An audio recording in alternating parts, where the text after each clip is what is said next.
Siap belajar firman Tuhan? Oke. Kalau saudara mendengar kata makanan, langsung mikir apa? Makanan. Kayak nggak pernah makan aja ditanya Pak. Kenyang, apalagi? Enak. Ayo, cepat lah saudara. Saudara nggak kenal saya aja. Saya kalau ngajar selalu memberi pertanyaan. Mendengar kata makanan, kenyang, senang, enak, lapar, semangat. Oke, apalagi? Apa? Sate. Itu makan jenisnya. Ayo, mendengar kata makanan, salah semua. Belajar begini. Mulai hari ini kalau saudara mendengar kata makanan, harus mikir sehat. Loh, betul tidak? Penyakit itu dimulai dari mulut. Enggak ada yang namanya. Ya toh, penyakit itu dimulai dari mulut. Hari Minggu yang lalu, ya pas Minggu, saya masih ada pelayanan di GPDI Pasar Rebo di Jakarta Selatan. Selesai ibadah, ada orang ngejar saya. Wih, betul-betul buat saya sok kenal, akrab. Saya bilang, waduh, siapa ini orang? Kan malu dong ya, karena dia bilang, wih, kok begini. Tunggu. Saudara, ini siapa? Kita ketemu terakhir kali 34 tahun yang lalu. Wih. Ayo, bayangkan 34 tahun. Saya langsung pegang kepala saya. Aduh, di mana? Waktu retreat di puncak, saya masih SMA waktu itu. Aduh. Sekarang anak saya sudah 3. Waduh, lebih nggak kenal. Nah, terus saya itu tanya balik. Aduh, maaf ya. Jadi saya bisa merasakan kalau saya jadi dia, ya malu dong. Karena dia sok akrab betul. Wih, dan begini, waduh. Bayangin, terus saya cuma diam saja karena saya nggak ngerti. Terus saya tanya balik. Aduh, sorry lo ya. Bahkan waktu dia nyebut namanya pun saya juga nggak ingat nama itu. Nah, terus pertanyaan saya gini, sebentar. Saya mau tanya, kenapa? Akhirnya saya panggil namanya. Kamu bisa begitu yakin bahwa saya ini Daniel yang kamu ketemu 34 tahun yang lalu? Wajar nggak kalau saya tanya seperti itu? Jawabannya mengagetkan. Karena badan Oden tidak berubah, tetap begini. Maka itu saya tahu. Cuma rambut aja yang beda katanya. Terus, Budi, enak aja kamu tertawa. Tertawa gak enak kamu. Oke. Nah, saudara, lalu saya cerita. Ini loh untungnya waktu saya masih kecil orang tua kami itu miskin. Jadi akhirnya saya juga gak suka gula dari dulu. Karena buat kami gula itu barang mahal waktu masih kecil, saudara. Saya masih ingat nenek saya kalau kami minta telur, pengen makan telur. Jangan, anak kecil makan telur itu jadi bodoh. Itu nancep di pikiran, makan telur itu bodoh.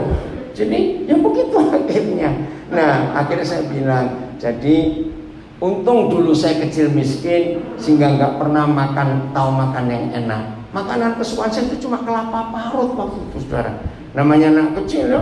Kami tinggal di desa, beras hampir nggak pernah beli, tetangga-tetangga suka kasih. Nah, kalau nggak ada lauk, pohon kelapa banyak. Masih ingat ya, makan nasi panas pakai kelapa parut, kasih garam dikit. Gurihnya luar biasa. Maka itu saya suka santan sampai hari ini. Nah, saya guyon begitu kepada dia. Koden ini ada-ada saja. Kan 34 tahun yang lalu. Maka itu kalau hari ini kita mendengar kata makanan, harus mikir apa? Sehat. Kelapa lagi, awas kamu benda. Ya nanti gak apa-apa, kirim kamu kelapa 1 truk nanti. Nah, Alkitab itu berapa kali bicara tentang makan. Oke, ayo kita lihat Matius 4. Mulai ayat 4. Matius 4 ayat 4. Kita lihat ayat ini, Matius 4 ayat 4. Atau kita baca sama-sama ya, di layar sudah ada. Oke, ya, sudah. 1, 2, 3. Tetapi Yesus menjawab, ada tertulis, teruskan, manusia hidup bukan dari roti saja. Ganti. Kalau kita dari apa? Dari papeda, dari hipere, dari apa ya? Nasi ya. Ganti. 1, 2, 3. Manusia hidup bukan dari nasi saja, tetapi dari setiap firman yang keluar dari mulut Tuhan. Luar biasa. Agnes, kamu sendirian? Ini sini lupa nanya gede-gede. Yang anakmu yang gede siapa? Faith. Mana Faith? Biasanya kamu yang pegang multimedia, ha? Oh, selama minggu jadi Agnes sama ya. Saudara, firman ini luar biasa. Nah, karena tadi sudah saya mulai dengan mendengar kata makanan, langsung mikir apa? Sehat. Nah, ayat 4 ini Tuhan Yesus bilang soal makanan tidak? Lo jawab, bilang soal makanan tidak? Iya. Ternyata ada manusia bisa hidup tanpa makanan, tapi diganti dengan firman. Ini luar biasa. Firman. Dan ini loh yang kita harus tahu, tidak semua firman. Nah, harus firman yang keluar dari mulut Bapa di surga. Maka itu berapa kali, kalau saudara masih ingat, saya kalau mengajar, nah karena saya lihat ada beberapa wajah yang baru, jadi saya ingin sampaikan lagi. Tolong jawab dengan baik. Mana yang lebih gampang dihafal? Firman yang keluar dari mulut Tuhan atau firman yang keluar dari mulut mama mertua? Ayo, mana yang lebih gampang dihafal? Oh, mama mertua. Nah, itu atau kata-kata Tuhan atau kata-kata tetangga yang lebih gampang dihafal? Aneh ya kita ini ya. Ini loh masalahnya. Maka itu kita nggak pinter-pinter. Hal berikut, mana lebih merasuk, lebih masuk, lebih nyantol di hati kita, di hidup kita, kata orang atau kata Tuhan? Kata orang. Saudara, biar mulai hari ini setiap kita betul-betul mengambil keputusan bahwa firman yang keluar dari mulut Tuhan itu bisa merubah hidup yang luar biasa. Firman. Semua kehidupan, ya dengar, semua kehidupan itu selalu dan pasti karena kata-kata. Dari anak bayi, walaupun belum mengerti, bayi dengar nggak kata-kata papa mamanya, kata-kata pengasuhnya? Dengar. Nah, itu yang membentuk dia. Saudara, ini penting sekali. Ya, yang ingin punya anak lagi silakan dengan belajar ini. Karakter anak, jangan sampai salah jawab ya, salah pun gak apa-apa, kita belajar. Karakter anak itu menurun dari orang tuanya atau tidak? Coba jawab. Menurun, jawaban umum. Tapi ternyata tidak. Buktikan. Yang cuma punya satu saudara, berarti berdua, sulit untuk membandingkan. Tapi yang lebih dari 2 kakak beradik, 3, 4 dan seterusnya. Nah, apalagi dolar ini 11 ini saudaranya. Luar biasa. Sekarang saya tanya, bagi saudara yang menjawab bahwa karakter anak itu sangat bergantung dengan karakter orang tuanya, saya beri pertanyaan. Kalau ada 4 kakak beradik kandung, karakternya sama atau tidak? Nah, berarti nurun atau tidak dari orang tuanya? Kalau kakak beradik kandung 4 orang dan saudara berkata karakter itu menurun dari orang tuanya, harusnya 4 orang ini bagaimana? Sama. Padahal tidak. Nah, di situ saya mencari alasan. Ternyata Alkitab yang memberitahu. Saya nggak bahas masalah itu, tapi saya percepat. Ternyata begini. Suara siapa yang paling banyak bayi ini dengar sejak dia lahir? Belum tentu. Ini jawabannya mama. Oke, saya mau tanya. Ada enggak anak-anak sejak lahir diasuh oleh neneknya, oleh tantenya, oleh panti asuhan, susternya, babysitternya? Ternyata kata-kata siapa, suara siapa yang lebih banyak didengar oleh anak-anak itu membentuk karakternya. Saya beri contoh. Anak yang diasuh oleh seorang yang pemarah, suaranya tinggi, kencang, suka bentak, pasti akan beda dengan anak yang diasuh oleh seorang yang lembut, orang yang penuh etika, orang yang sabar. Jawab, betul atau salah? Maka itu sejak kecil kita mendengar suara. Dan akhirnya saya mencari fakta. Anak-anak yang tuli biasanya pasti bukan. Ayo, anak-anak yang lahir tuli dia pasti bisu. Kenapa? Padahal organ suaranya nggak pengaruh, karena dia nggak pernah dengar apa-apa.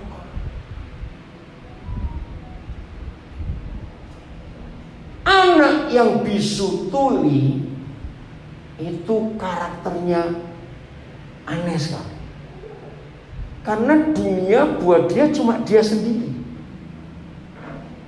Biasanya anak bisu tuli itu kecenderungannya egois. Kenapa? Siapa bisa jawab? Karena dia nggak dengar apa-apa. Dia ngelihat. Itu loh saudara. Jadi ayat 4 Matius 4 ini jangan main-main. Semua kehidupan kita dipengaruhi oleh kata-kata. Saya masih ingat salah satu cucu saya di Makassar. Waktu itu dia baru naik kelas 1 SD, baru berapa minggu, belum sebulan. Namanya Samuel. Wih, hari itu mamanya telepon saya, "Pap, ini tolong." Belum kenapa? Difoto saudara. Di jari kirinya, telunjuk jari itu nancep jarum jahit di kukunya sini. Loh, kenapa itu anak?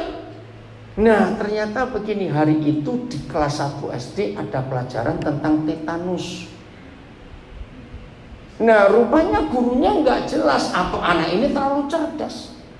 Jadi tetanus itu adalah penyakit. Nah, gurunya rangka sakitnya apa? Pokoknya kalau kamu kena jarum, kena paku yang tajam, itu tetanus. Nah, karena nggak dijelaskan baik tetanus itu apa, pulang mamanya suka jahit. Jarum masih nempel di situ, dia iseng. Jadi jari telunjuk kiri masuk ke bawah jarum itu, bayangkan, terus tangan kanan muter. Ya namanya anak kecil masih cukup lunak. Wah, begitu dia sadar jarumnya nusuk, kan dia tarik, patah itu jarum. Bisa bayangkan itu. Nah, awas ya mama-mama yang marah-marah. Anak bodoh, kenapa itu? Oh, itu yang bodoh itu mamanya, dimarahi. Mama suka emosi bertobat. Setuju? Amen. Itu merusak anak, merusak karakter anak. Puji Tuhan, mama ini baik. Dia nggak ribut, langsung dibawa ke rumah sakit. Nah, karena saya cukup dekat dengan dia, saya kalau ketemu dia masih ingat kamu, saya jarum, iya. Lucu sekali, karena dia dengar. Ngerti? Nah, coba saudara jujur. Hal apa yang saudara biasa lakukan sampai sekarang itu karena masih kecil dengar orang tua. Maaf ya, saya tuh pernah ketemu orang 4 kali saya ngajak makan dia, karena saya memang sering dengar, tahu ini orang pelitnya minta ampun. Saya tes 3 kali, betul, padahal dia itu lebih kaya dari saya. Ada saja alasannya kalau mau bayar, karena saya sudah tahu. Harus bertawa lagi. Ya, saya cukup baik dengan dia. Nah, yang keempat, saya harus didik dia. Ya, karena dekat. Nah, begitu keempat, ternyata betul dia nggak mau bayar lagi. Ya udah, sekarang di situ saya belajar. Terus saya tanya, sorry ya, kamu dengar tentang saya tuh? Iya. Saya ini kalau orang murah hatinya saya dengar. Nah, ayo cerita. Saya mau belajar dari kamu. Kenapa kamu bisa punya hati seperti ini? Susah kalau keluarkan uang. Lalu dia cerita masa kecil. Di keluarganya ada kata-kata yang terus masuk. Jangan suka berbagi atau jangan suka menolong orang, jangan suka dengan kata-kata seperti itu. Itu dari kecil. Di keluarganya ada peraturan seperti itu. Entah kalimatnya seperti apa, saya nggak hafal jelas. Akhirnya saya belajar. Nah, sejak itu saya harus didik dia. Oh, saya sering ajak dia pergi untuk dia belajar. Ada suara apa ini? Kenapa? Oh, brave. Wah, anaknya Pak Budi. Atau ngidam hamil itu ngidam apa istrimu itu?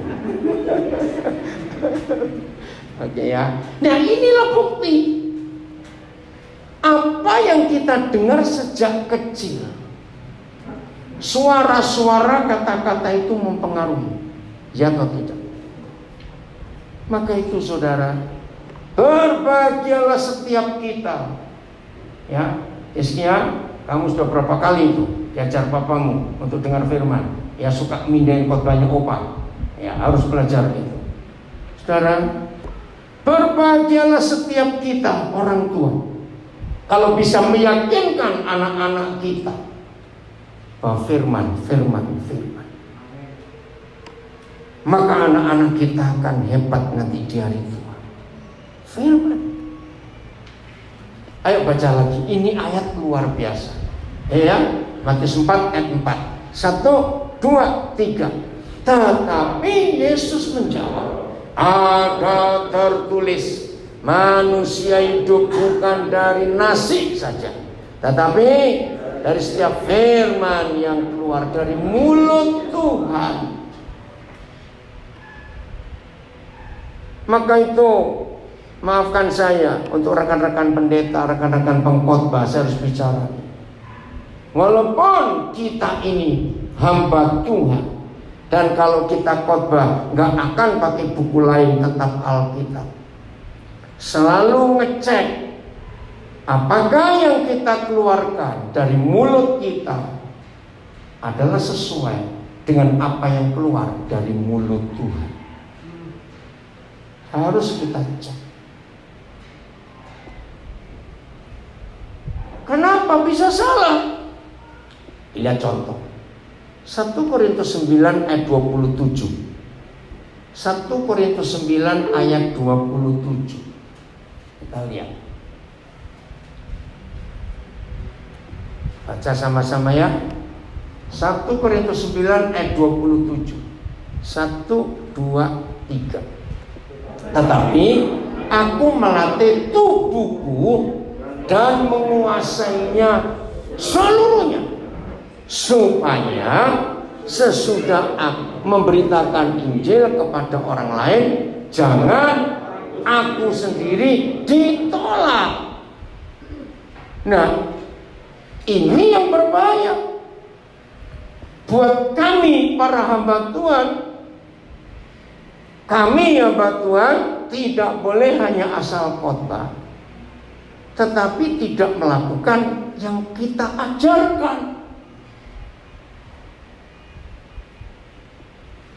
Nah, dari ayat ini muncul istilah. Nah, ini di Nabire agak sulit ya. Kristen calo. Tahu kata calo? Apa ya? Calo? Bukan, ya makanya bahasa Belanda. Gini, kalau di kota besar kecuali Papua, ya Pak, di terminal. Oh, perantara. Bukan. Oke lah, pokoknya calo ya. Pergi sana. Orang naik berangkat semua. Calonya tetap tinggal, nggak nyampe. Nah, Paulus takut. Jadi menurut ayat ini nanti akan ada pengkhotbah yang ditolak Tuhan masuk surga atau tidak? Loh, ini yang mengerikan. Ternyata akan ada pengkhotbah yang nggak masuk surga. Karena dia cuma ngajar orang lain melakukan kebenaran, ketaatan semuanya, tapi si pengkhotbah tidak melakukan. Nah, kami orang Jawa ada istilah keren. Ojo koyo gajah dibelangkoni. Ya, gajah tahu ya? Belangkon tahu? Topnya orang Jawa itu. Jangan seperti gajah yang pakai belangkon. Bisa khotbah tapi nggak bisa mengelakoni, menjalani. Nah, itu jangan terjadi dalam hidup kita. Hamba-hamba Tuhan khususnya penting sekali. Saudara, maka itu dari sini kita tahu bahwa nggak cuma kata-kata Tuhan, tapi kata-kata orang pun punya pengaruh. Saya beri contoh lagi. Satu kali saudara diundang sebuah pesta. Wih, pestanya meriah, besar. Makanannya, dekorasinya, lampu-lampunya, musiknya, wih, pokoknya meriah. Di tengah-tengah pesta lagi meriah itu, semua tamu kaget karena ada orang masuk ke pesta lari-lari. Sementara mana tuan rumah. Kira-kira kalau di tengah pesta tiba-tiba ada orang panik seperti itu, saudara, bagaimana kira-kira? Tetap makan? Enggak tahu diri ya. Pasti pada tanya, kenapa? Akhirnya orang ini ketemu yang punya pesta. Cuma ada satu kalimat pendek yang terdiri dari dua kata. Mama meninggal. Saya tanya, suasana pesta yang meriah itu berubah nggak? Walaupun yang punya pesta, maaf saya harus pergi dulu, lanjutkan pesta ini. Mama saya meninggal. Kira-kira kita sebagai tamu undangan sampai hati enggak? Ya enggak dong. Berhenti. Siapa yang bicara? Satu orang yang kita enggak kenal. Merubah suasana. Berapa kata satu kalimat itu? Dua. Mama meninggal.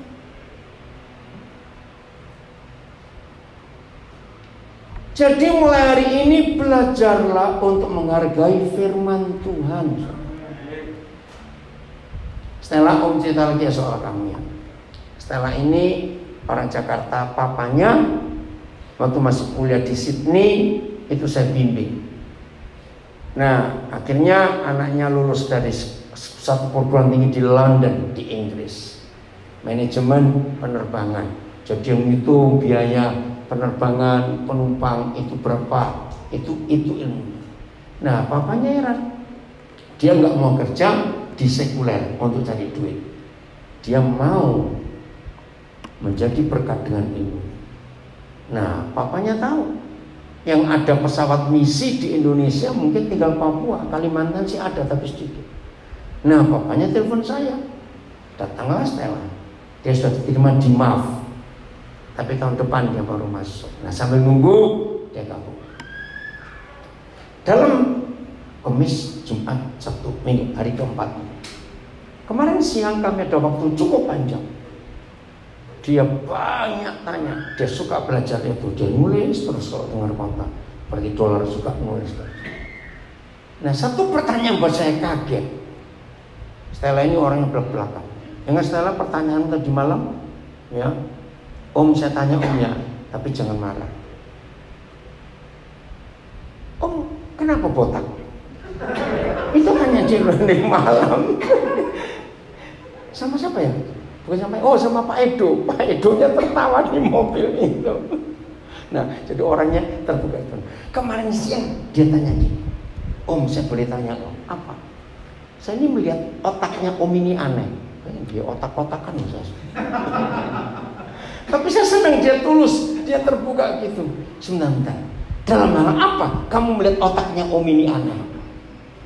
Nah, jadi selama 3 hari itu kan dia so ketemu ini, ketemu itu, ya ke sekolah segala macam. Nah, dia itu melihat, ya seperti saudara semuanya tahu di Nabire, bagaimana cara saya memperlakukan setiap orang. Nah, bos Stella ini aneh. Pokoknya banyak tanya. Om pernah ditipu enggak? Om pernah dimanfaatkan enggak? Om pernah dikhianati enggak? Pokoknya tanya semuanya. Nah, saya cuma jawab, otak Om aneh karena firman Tuhan. Tapi dia nggak terima. Saya kenal banyak pendeta hamba Tuhan, apalagi setelah ini pernah sekolah misi soal kitab di Swiss. Ayo, Swiss dekat mana? Yang dekat Kalibobo sama sekali. Bayangin, berapa lama kamu di Swiss setelah 1 tahun? Jadi dia sudah ketemu banyak hamba Tuhan. Setelah di Nabire dia melihat otak Om ini aneh karena firman. Kok gak ada yang ngamen? Beri saya istilah asing, bukan Indonesia. Kata faham.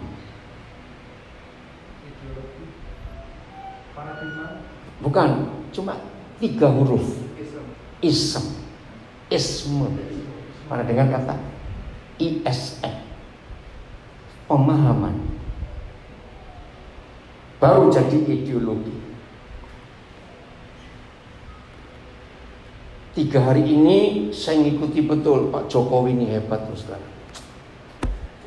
Lihat 3 hari yang lalu Pak Jokowi bertemu dengan semua pimpinan-pimpinan tertinggi Polri, Angkatan Darat, Angkatan Udara, Angkatan Laut. Bicara tegas Pak Jokowi. Sampai tadi pagi saya masih mengikuti berita itu. Luar biasa. Pak Jokowi minta tegas khusus kepada istri-istri TNI. Tidak boleh mengundang penceramah-penceramah radikal. Lalu minta Pak Jokowi minta kepada semua pimpinan tertinggi ABRI untuk tidak kena pemahaman radikal. Karena apa? Karena sejarah mencatat Anwar Sadat itu dibunuh bukan oleh orang lain, tapi oleh tentaranya sendiri yang sudah kena paham radikal itu. Ngerti gak hubungannya dengan apa yang kita pelajari ini?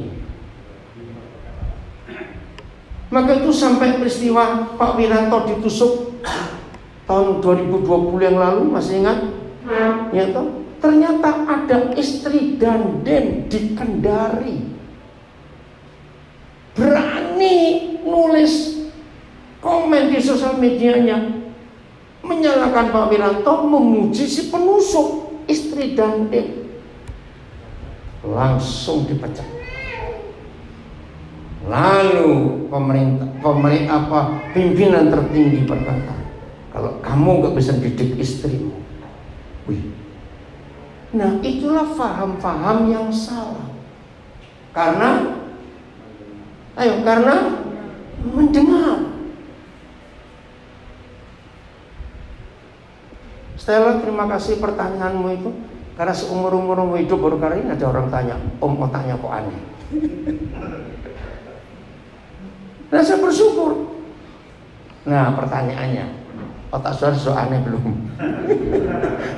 Ayo, kalau otak saudara belum aneh, berarti belum dipengaruhi oleh firman Tuhan. Jadi Stella, Om siap beri pertanyaan lagi yang aneh-aneh, Om jawab nanti. Serius. Nathan, Opa senang kamu suka baca. Maka itu saya suka belikan buku cucu saya. Saya mau tanya, kalau ada orang suka baca, ya, tiba-tiba suatu hari dia diberi buku tentang komunis, karena dia suka baca. Yang dia baca tentang komunis bisa mempengaruhi fahamnya enggak? Nah, saya kembali lagi hal-hal kecil. Berapa besar pengaruh firman yang keluar dari mulut Tuhan terhadap hidup kita? Oke, saya beri contoh yang jelek lagi. Suatu hari saudara punya tetangga baru. Nah, biasanya kalau tetangga baru kan tetangga yang mengenalkan diri pada yang sudah lama di situ, betul tidak? Nah, kebetulan tetangga ini pas ada di samping rumah saudara. Tapi sudah hampir sebulan tetangga ini nggak pernah mengenalkan diri. Kira-kira kita sebagai yang lama di situ ingin tahu nggak siapa ini? Setelah 2 bulan, tanpa sengaja pagi-pagi saudara keluar rumah, dia juga keluar rumah. Nah, bagaimana reaksi kita? Sikap kita bagaimana? Senang. Terus reaksinya ingin menyapa. Baru ngomong selamat pagi, tiba-tiba tetangga baru saudara itu hanya ngomong 8 huruf. Babi kamu. Loh, saya tanya, ini contoh. Saya tanya, 2 kalimat, satu kalimat 2 kata 8 huruf ini merubah hidup enggak? Ayo coba jawab. Merubah hidup tidak? Nah, tergantung. Kalau kitanya tuli, nah itu masalahnya. Kalau kita tuli, senyum. Loh, betul enggak? Mereka dengar? Kalau kita senyum, tetangga itu pasti bukan, bingung. Oke? Nah, saudara, inilah fakta. 8 huruf bisa merubah hidup. Coba saya tanya, suku-suku tertentu dengan kalimat itu bisa urusan polisi enggak? Nah, ayo, bisa urusan polisi enggak? Cepetan. Bisa. Nah, ini nih. Berapa juta-juta huruf Tuhan berbicara. Ada perubahan enggak? Ada perubahan enggak? Sungguh? Nah, kalau ada perubahan, biarin Pak enggak apa-apa. Dia mau lihat sini kok. Keluar pun enggak bisa, tinggi kok pagernya. Oh, buang HP, ya beli lagi Pak. Dek, enggak apa-apa di situ. Dengerin ya.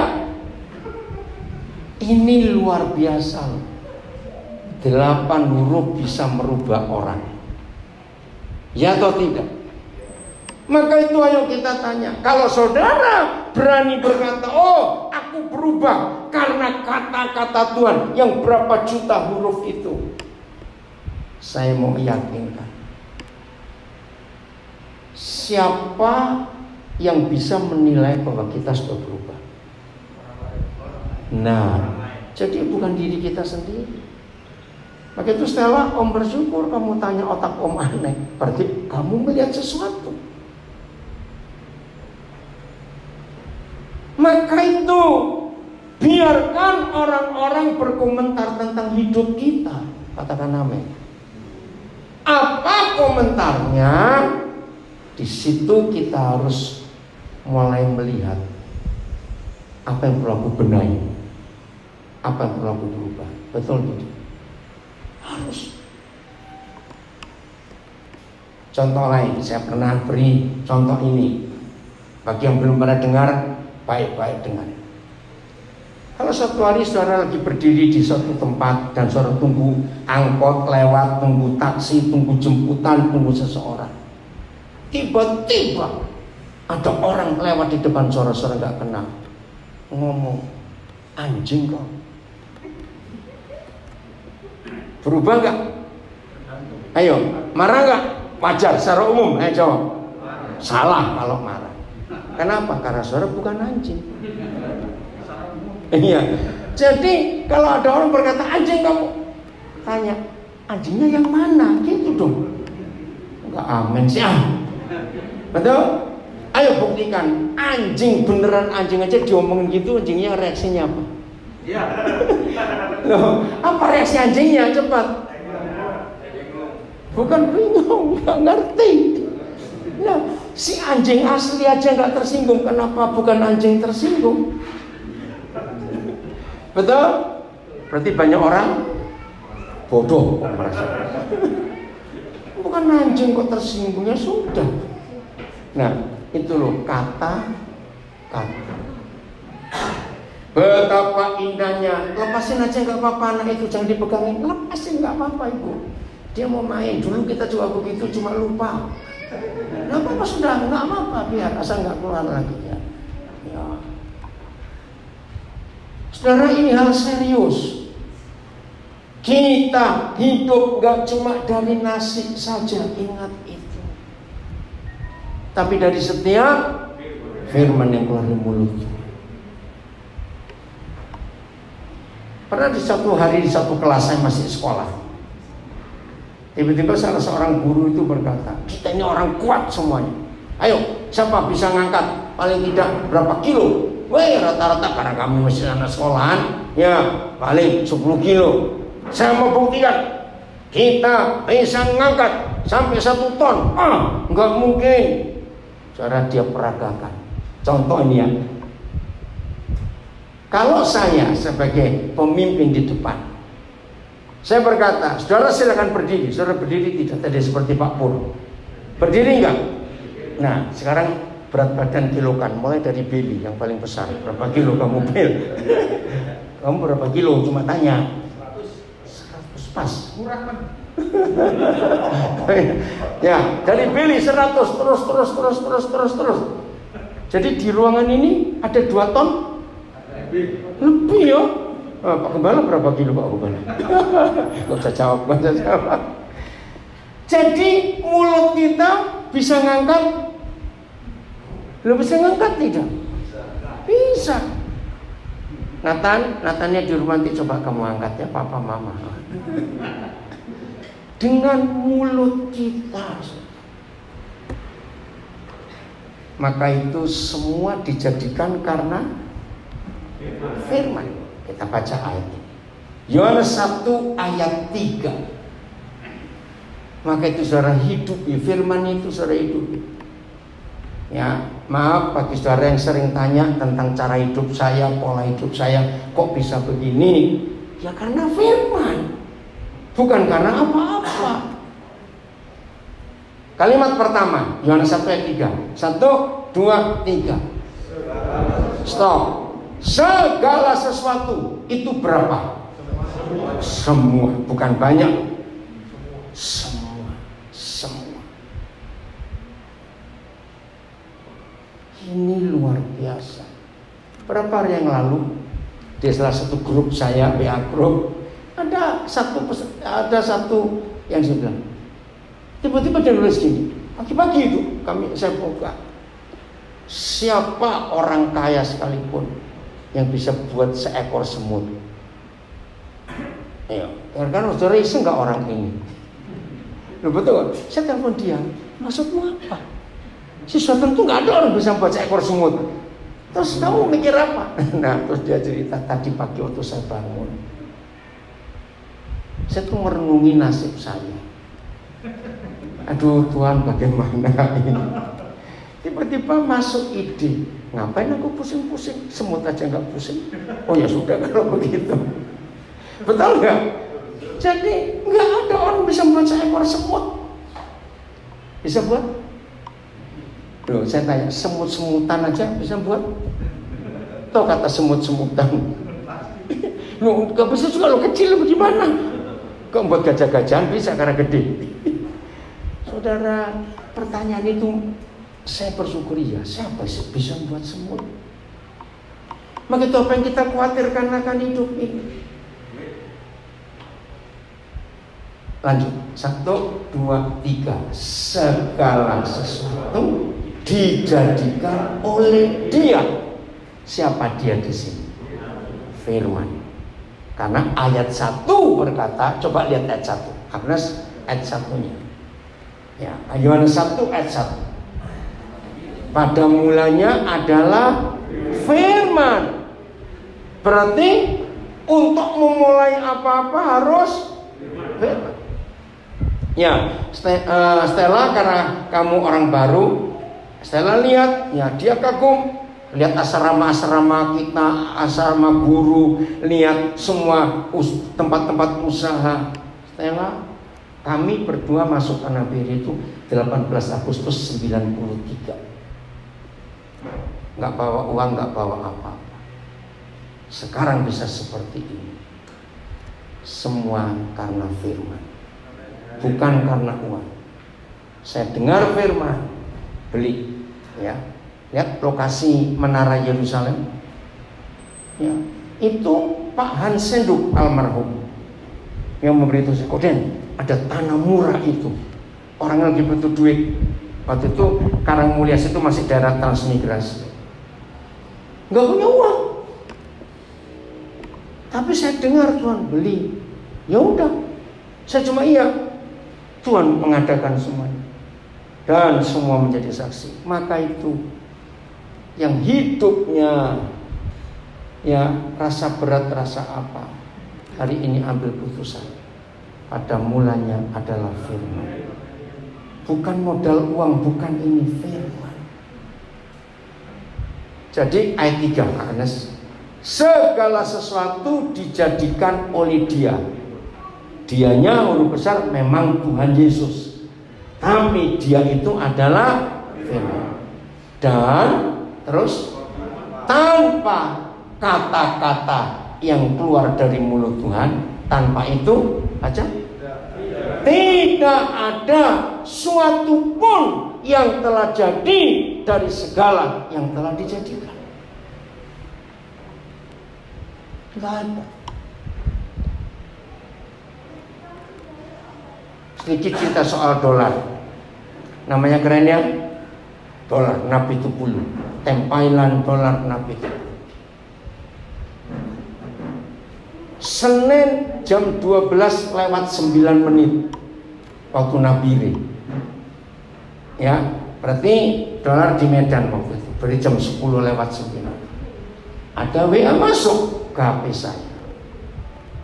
Pertanyaannya, Bapak saya minta linknya. Nah, dia nggak jelaskan link apa. Ternyata dia minta link YouTube saya. Tapi ketika saya baca WA itu, justru Tuhan bicara lain. Selamatkan anak itu. Hidupnya lagi berat betul.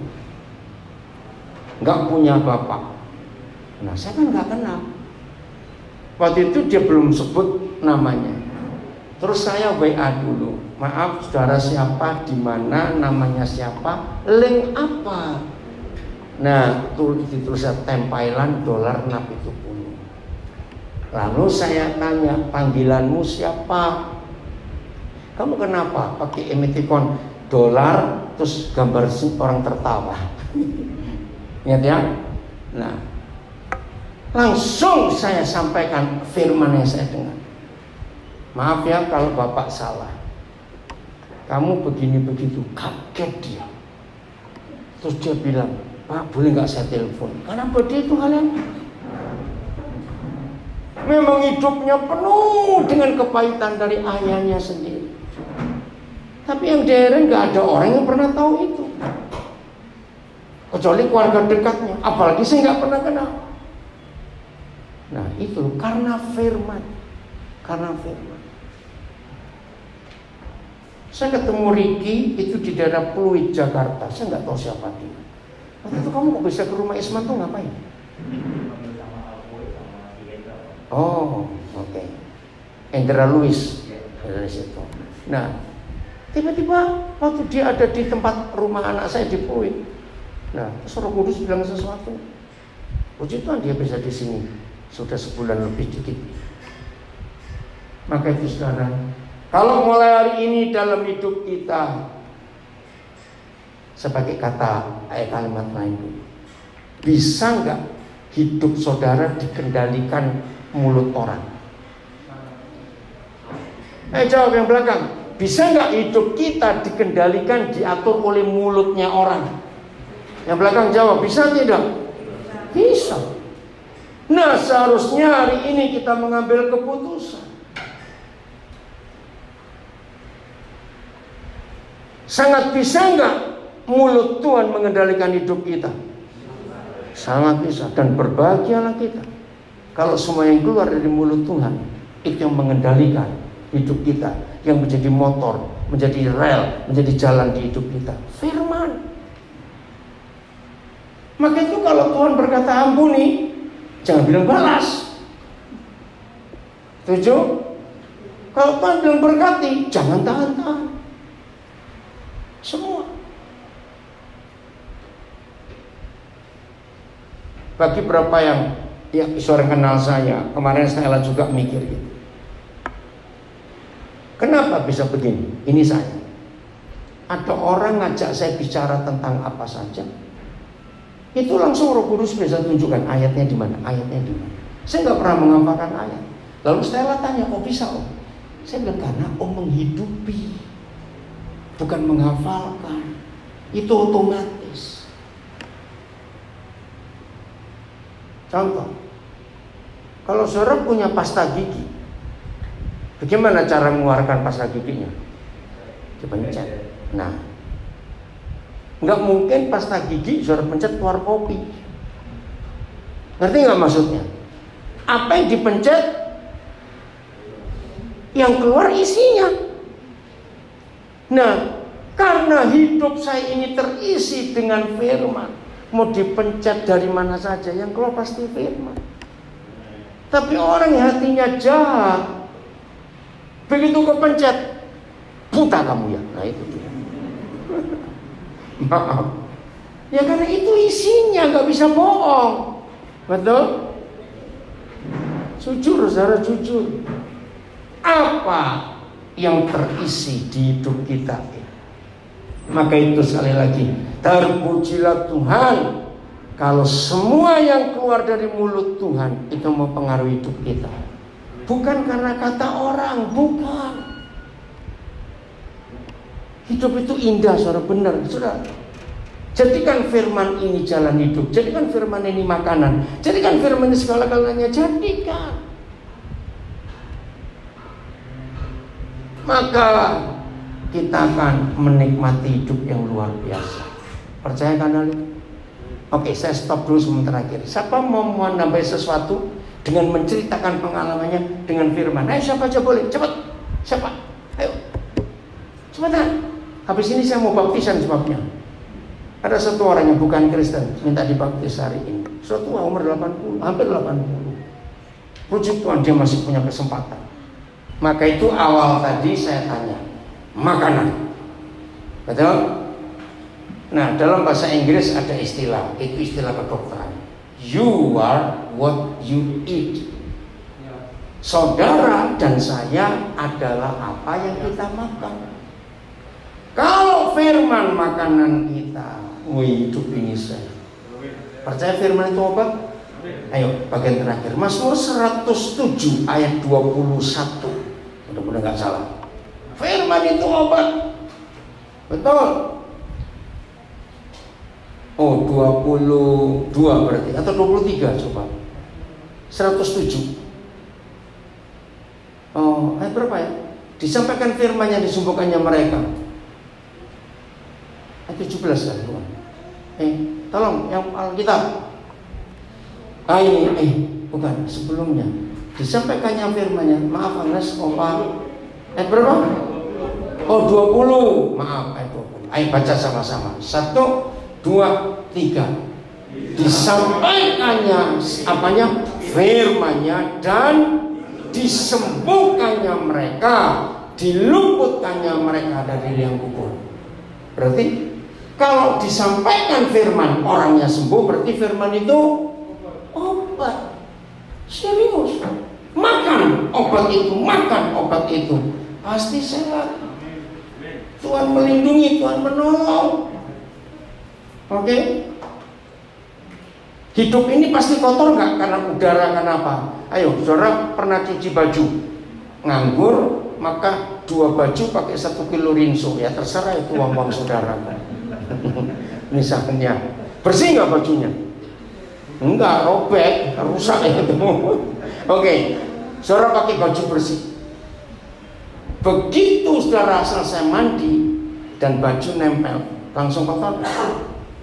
Ini pertanyaan penting loh. Mana bisa kotor? Baru mandi kok, ini baju baru. Karena tubuh kita ini kotor. Begitu keluar rumah, kotor nggak? Nah, bagaimana pembersihnya? Yohanes 15 ayat 3. Ayo cepat, karena waktu. Yohanes 15 ayat 3. Kalau baju kotor, deterjennya terserah suruh memilih apa, banyak kok. Nah, hidup yang kotor jangan minum rinso. Tapi ini deterjennya. Baca 1 Yohanes 15 ayat 3. 1, 2, 3.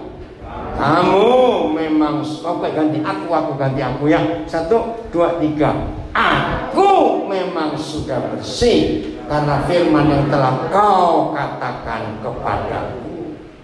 Jadi firman itu deterjen yang membersihkan hidup.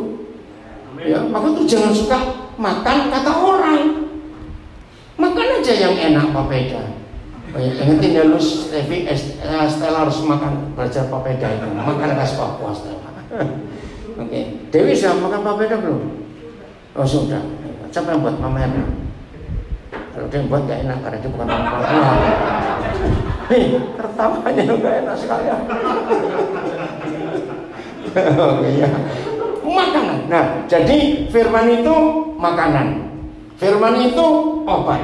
Firman itu deterjen, pembersih hidup kita. Ada banyak lagi yang lain. Cari pokoknya firman. Segala sesuatu. Firman itu pencipta segala sesuatu. Amin. Saudara kok gak semangat sih? Ini saya lagi ngomongin makanan. Loh, kok gak percaya? Betul? Bukankah yang kita omong ini jauh lebih lezat, jauh lebih sehat, jauh lebih enak dari makanan apapun juga. Termasuk makanannya Gembala Warni. Wih, ini makanan yang luar biasa. Oke, selamat hidup sehat. Loh, kok enggak amin? Makan yang benar. Tuhan memberkati kita semuanya. Luar biasa, saudara.